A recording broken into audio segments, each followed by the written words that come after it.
માંજલપુર વિસ્તારમાં આવેલ ઓમકારેશ્વર મહાદેવ મંદિર ખાતે 24મા પાઠ ઉત્સવની ઉજવણી કરવામાં આવી હતી। વડોદરા શહેરના માંજલપુર વિસ્તારમાં તુલસીધામ સોસાયટી પાસે આવેલ ઓમકારેશ્વર મહાદેવ મંદિરમાં દર વર્ષની જેમ આ વર્ષે પણ 24મા પાઠ ઉત્સવની ઉજવણી સાથે મહાપૂજા કરવામાં આવી હતી, જે નિમિત્તે મંદિરને ફૂલોથી શણગારવામાં આવ્યું હતું અને સાંજે મહાઆરતી તેમજ મહાદેવને અન્નકૂટનો ભોગ ધરાવવામાં આવ્યો હતો। મહાઆરતી બાદ કેક કાપી પ્રાગટ્ય દિવસની ઉજવણી કરવામાં આવી હતી, જેમાં મોટી સંખ્યામાં ભક્તો ઉમટી પડ્યા હતા।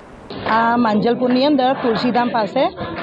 મણિનગર સોસાયટીમાં ઓમકારેશ્વર મહાદેવનું મંદિર આવેલું છે અને અમારો આ 24મો પાટોત્સવ છે। સોસાયટીના બધા હરિભક્તો સાથે મળીને પાટોત્સવ દર વર્ષે ઉજવીએ છીએ અને આજે સવારે આનો પાટોત્સવની મોટા પાયે પૂજા થઈ અને અત્યાર બી હરિભક્તો તરફથી મણિનગર સોસાયટીના અહીંયા 56 ભોગનું આયોજન કરેલું છે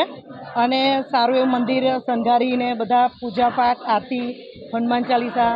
બધા ભક્તો ભેગા થઈને કરી છે આજે અને ભગવાન માટે આજે કેક લાયા છે અને વર્ષો વર્ષ અહીંયા આવું કરીએ છીએ અને શ્રાવણ મહિનાની અંદર બી દર સોમવારે અહીંયા મંદિર આવી રીતે શણગારીએ છીએ અને બધા હરિભક્તો સવાર સાંજ ભેગા થઈ અને આવી જ રીતે પૂજાપાઠ ને આરતી કરીએ છીએ। સમાચારોના સતત અપડેટ માટે TNN ન્યૂઝને YouTube પર સબસ્ક્રાઇબ કરી બેલ આઇકોન પ્રેસ કરો અને અમારી સાથે જોડાયેલા રહો Facebook, Instagram અને Twitter ઉપર।